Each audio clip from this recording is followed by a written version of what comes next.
Hey, we're going to do a demonstration on how to bed tape by hand because we don't have what they call a bazooka. So you normally take, this is actually a pretty high quality tray, mud tray we call it. I've had this for many years, and I have these offset knives, which are really hard to find. I think this company makes them now, Sheetrock company makes these offsets, but they're not as nice as these. These are from a place called Harvey Tools in Chicago, Illinois. Well, actually Harvey, Illinois. But they were made by an elderly couple, and they passed on, and I think they sold the rights to this company. But they're offset, and you don't have to use an offset one. You can just use a regular 6-inch knife to bed the tape. But I've had these since 1995, and I've extensively used them. So, but anyway, you take the mud here.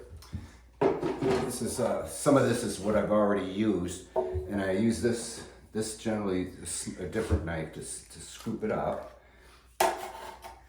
Fill the tray up here. See how dense and heavy this is? This is the green bucket stuff. It's called all-purpose topping or all-purpose compound, but it's really the best for taping, bedding tape. You can see how dense it is. That's because it's really, really wet. And what I do is I'll even soften this down a little more. What I generally do is put a little bit of water in and mix it up real good. Just a little splash is generally enough. And then mix it up real good. But again, you don't have to use the offset. You can use a regular. Regular 6-inch knife is generally the best tool. Let's see, I'll mix this up. Get it real creamy.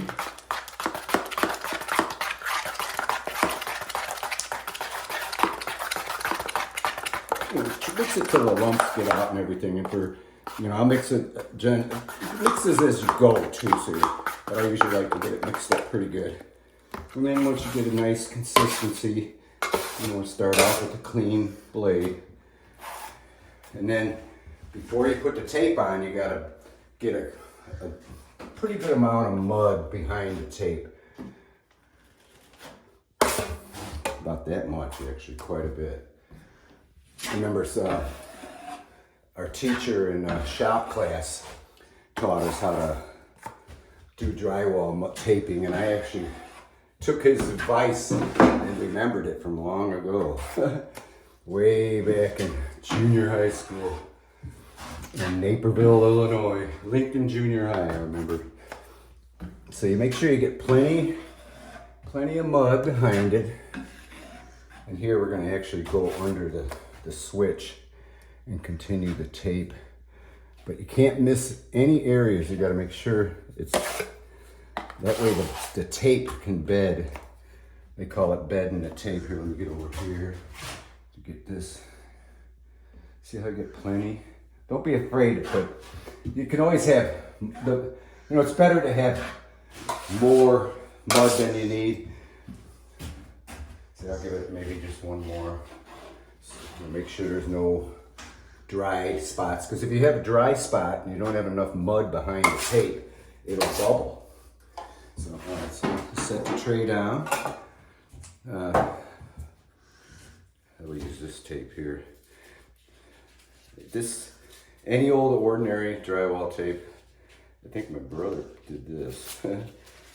So what I do is I usually take my knife and I'll do what I got on the floor here. Make a real clean cut, like that. And you get this is how I just go like that. It could be, make sure it's more than enough. And I'll neatly cut it again. Alrighty. Then you got to make sure that this side is against the wall, the side that folds like that, because you fold it for an inside corner.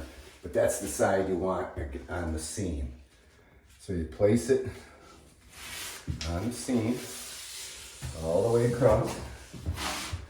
Make sure it's lined up there. go.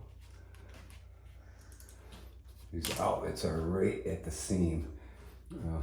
But we did that on purpose. That's what I made sure I cut the bottom. You know, I didn't want this beveled part where the tape goes on the floor because it's difficult when you're doing the carpentry. The baseboard wants to dip in.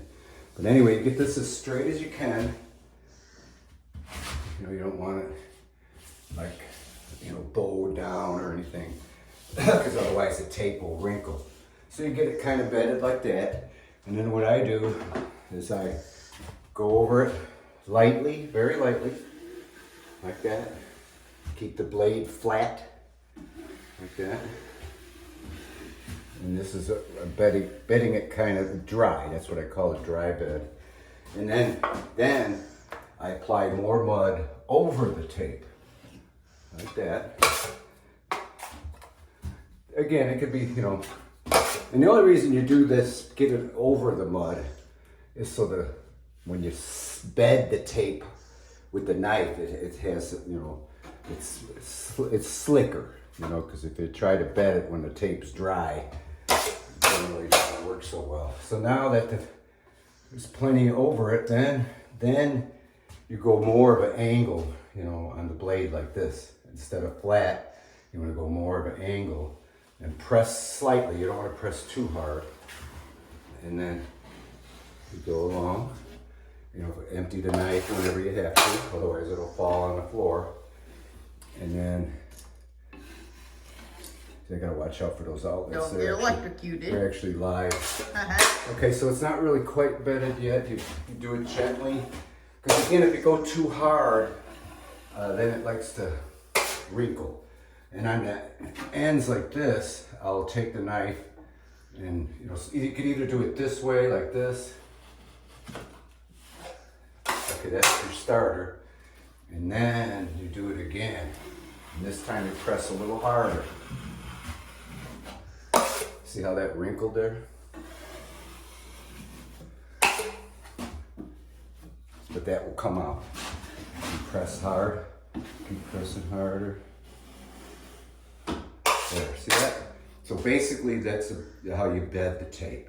And then of course you go back and make sure you get all the excess off. You don't want to leave any ridges because that's more sand or scrape off.